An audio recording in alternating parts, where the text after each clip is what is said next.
Alright, what's going on, guys? Trev back again, here to bring you another video. This one's going to be doing the last Q&A leading up to The Walking Dead Season 7, Episode 6, where in this one we're going to lead with the question, how do we think Daryl is going to escape?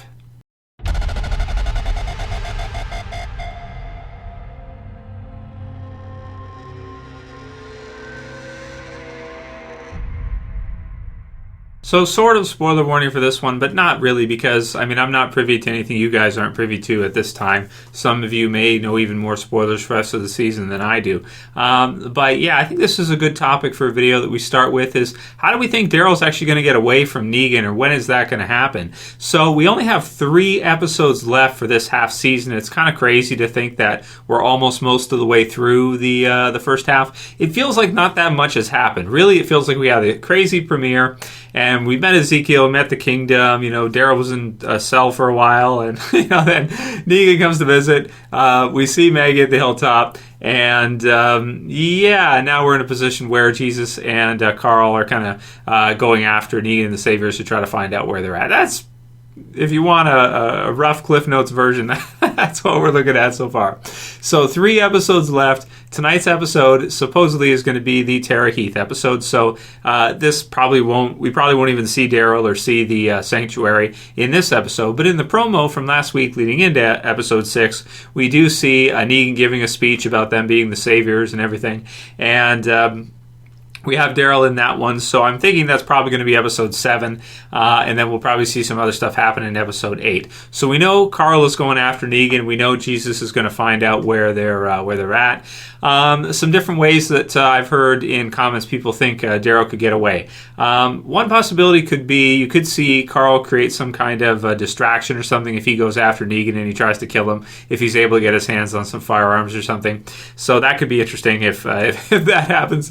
I don't think Daryl will be able to get away that way, though, by distraction, because it seems like he's so kind of trapped inside of the compound, the sanctuary, the Savior's compound, that it would not be easy for him to escape that way. So it's one option, but I don't think Carl causing a distraction is going to be how he gets away, and I don't think it'll be in episode 7 or 8. Possible we could see Jesus maybe help him escape. We know Jesus in the TV series is really tricky, and he's good at sneaking into places. He's good at sneaking out. He snuck into the back of the van without anybody noticing, and Carl did too, to be honest. So maybe it's not that impressive, but Jesus has done some impressive stuff. He snuck in on Michonne and Rick when they were getting busy, so that was pretty impressive. So we can see that. That makes more sense, I think, than the Carl one, is that maybe he could help Daryl escape, could get in there somehow. But the last one, I think, which is probably most likely, is that maybe Dwight will let him go, or Dwight will be swayed by Daryl. So somehow Daryl will sway Dwight, and Dwight will allow him to leave, or they will start some kind of resistance and together against Negan. And I feel like we may have started to see kind of the start of that, with Sherry, of course, being Negan's kind of wife. And Dwight in episode, let's see, is it episode 4 where you have Dwight, Negan, and Daryl, and they're in the room, and Negan's providing exposition on what happened with Sherry and Dwight and their backstory and everything. And it seems like Dwight's in, but it feels like when you're watching it, at least for me, that he's not all the way in. It feels like, okay, I came back and whatever, and I did what's right by my wife, but this sucks still. It still sucks. And I feel like there could be something. So in the promo, the last promo, there is a part where Negan's giving the speech. You see Daryl, and he kind of looks over at Dwight, and then Dwight kind of looks back at him. So it might not be this half. It might not be episode 7. It might not be episode 8. Eventually, Daryl's got to get out of there.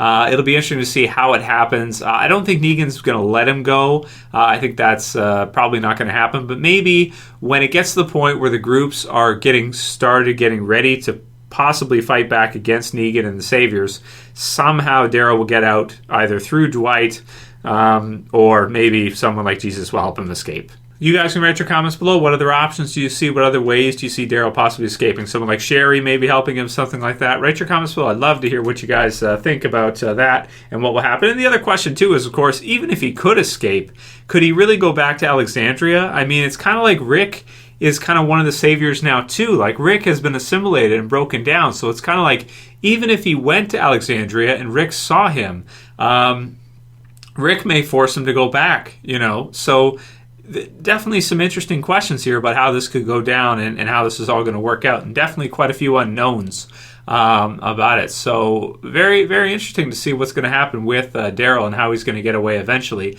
Because I want to see him, if they're going to fight back against Negan, I would want to see him on the front lines of that. I would want to see him fighting back against him. But it brings in questions like, what if Dwight was to turn on Negan and help Daryl get out? Would Rosita try to kill Dwight? How would that go? There's just so many unknowns right now that maybe it'll take a little while for them to sort this all out. Write your predictions below, guys. What do you think? Let's discuss that. Had some other things to go over real quick, some other topics and such. David Tannahill says, Trev, I really believe tonight either Tara or Heath is going to die in episode 6, leading towards Heath. Any thoughts? And undeadwalking.com, will put the link in the description for you guys as well too. They did do a death prediction on Heath and possibly him being killed off tonight. I think they wrote 50% chance. So, I could see it, but because the actor, of course, has got another big project he's going to star in. But as you saw this season, he has not been in any episodes so far this season at all. And it's like, maybe they don't even need to kill him off. They can just kind of omit him from certain episodes. Personally, I think, and I was talking with Alec about this, the Zeus tour when we did a collab, that he thought too that it's probably too soon to kill Heath off. He hasn't had enough time for the death to really be meaningful. And I do agree with him. That's true. So maybe he will stick around. I don't really think he'll be killed off tonight. And I don't see them killing off Tara either. But that said, we've had so much death the last little while anyway. Like the season premiere was huge, huge double death. Denise at the end of season 6. So I feel like, is it really even necessary for them to kill off Heath or Tara? I would say it's not really necessary right now. I don't think it would add anything to the show if they killed off Heath like that. I don't think it would add to it. It would just be like, yeah, okay, let's move on now. There wouldn't be enough emotional impact there, and we've seen so much death already recently that it just doesn't. For me, anyway, as a viewer, it just doesn't feel right. So I don't think we will, but we'll have to see how it all works out. And of course, for that one as well, you guys can write your predictions below. Who do you think we'll see die tonight, if anybody? I'm saying I don't think we'll really see anybody. Tyreese Williams says, hey Trev, what do you think about the Walking Dead community lately? I've noticed that all they do nowadays is just complain over stupid stuff. The season 6 finale cliffhanger, that was understandable. Many people were angered that they didn't see who died. Season 7 opens up and we see who gets killed, and the Walking Dead fandom whines and complains over seeing who died, saying it was too brutal. What the hell did they expect? Person literally gets their head smashed in with a barbed wire baseball bat, and that's not supposed to be gory. Then the last few episodes, which I think were awesome, are deemed as some of the worst in the series. Forbes did call it worst episode ever for episode 5. They call it filler, which hearing people say that makes me mad. Half of these fans are just action junkies, and he's talking about me now, I don't know. And when an episode like episode 3 with the Sanctuary does not have much action, I did like that episode though. I didn't think it was a bad episode. People automatically call it filler. Some of these fans have been watching way too much Transformers and complain. Who's the guy in the comments who says Michael Bay fan? Andrew OTC. He was fighting with the wolf pack there last year. That was funny. Some of these fans have been watching way too much Transformers and complain that the character developing episodes are horrible and are filler. The Walking Dead is all about characters, not just Michael Bay explosions and epic gun battles. Yes, I do love having that when they come around, but not every episode. They are needed. Okay, so we need the character development episodes. Yeah, you're absolutely right, Tyreese. He's got a picture of Tyreese too. Tyreese Williams.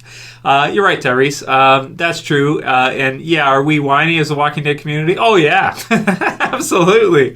We're spoiled, whiny brats. That's what we are. We're the baby in the family. We're the youngest kid that gets all the toys that the older siblings don't get. That's who we are. So yeah, we're absolutely spoiled. We're absolutely whiny brats, and that's what we are. And I can't say that I'm not a part of that. Sometimes I whine too. But yeah, we absolutely are. We're really spoiled by The Walking Dead, I think. At the end of the day, it's just a TV series. It might be one of the premier TV series on television, but yeah, I mean, you know, and two, like it's like that we just talked about with Heath, right? So if they were to kill Heath off tonight, for example, and who knows? I don't know if they will. I don't know if they won't. I have no idea. But if they did, if you don't have any kind of character development for Heath, if you don't have much of an attachment to Heath and you haven't seen a lot of stuff with him and you haven't seen relationships with him and other characters and how they feel about him and how they care about him, if you don't get those kind of episodes and those kind of moments, if they kill him off, it doesn't really mean anything. Like, it doesn't mean shit. It's not like, oh man, they killed off Heath. Oh damn, that was crazy, right? Well, I mean, it's just like, we don't really care. We don't really know him well enough yet to really care. So that's why they have to have episodes like that where they get us to care for the characters. And you're right. I agree with you 100%. We're absolutely whiny, and in some ways we're unsatisfiable. I agree. As a mass. Med1965, this will be the last one, says, hey Trev, I noticed how Herschel's watch has become an important part of the show. It went from Herschel to Glenn, then to Terminus, which Rick noticed and took it back, tipping him off that that's true, the watch did tip him off, right? This watch has been around. The people were prisoners. Back to Glenn. Then Maggie put it on Glenn's grave, only to have that wimp, I love he calls Gregory a wimp, Gregory take it. Then Maggie took it back. She also punched him. I love that. Punched him right in the face. That was good. Punched him right in the nose. That's good. That doesn't feel nice. You ever been punched in the nose before? I think everybody pretty much has. It doesn't feel good. Even if it's a girl who punches you. She punches you straight in the nose, like straight on. You're mush. It sucks. Do you think that could be starting point of a serious relationship between Carl and Enid? Keep up the great work. So Enid's got it now. You're right. So I feel like it does elevate Enid as a character. Like, her giving her the watch is kind of like, hey, you just got upgraded. You're not a C character anymore, or a D character. You started as a D, right? Then you were moved up to a C when we found out you were dating Ron and this kind of thing, and you had some flashback moments and stuff. And now you're a B character. Yeah, you got the watch. You're B now. So, sweet. Glenn gets killed. You get upgraded. It's nice. So, congratulations to, what's her name? The actress who plays Enid. Caitlin, whatever. I don't know. Congratulations to her. Enid got upgraded. So, that's good. Yeah, we'll see what the future holds for Herschel's pocket watch, so that's fun. And I hadn't thought, good comment, Med1965. I hadn't thought about all the different ways they use the watch throughout the series. That's clever, and that's funny. You're right, man, it's been all over the place, especially when you mentioned the Terminus one with Rick noticing it. That's wicked cool. Okay, and that'll be it for today's Q&A, guys. We'll see you back tonight for the review. I hope you guys like this one, and feel free to send through more questions. I can add them to the list for this week coming up after episode 6. Hope you guys liked it. If you did, don't forget to thumb it up below, share favorite, and if you're new and you want to sub, bottom left, subscribe. That's it for this video, guys. See you soon. It's Trev saying peace. Tregan, what should we do with the ones who won't subscribe? Bring them to me.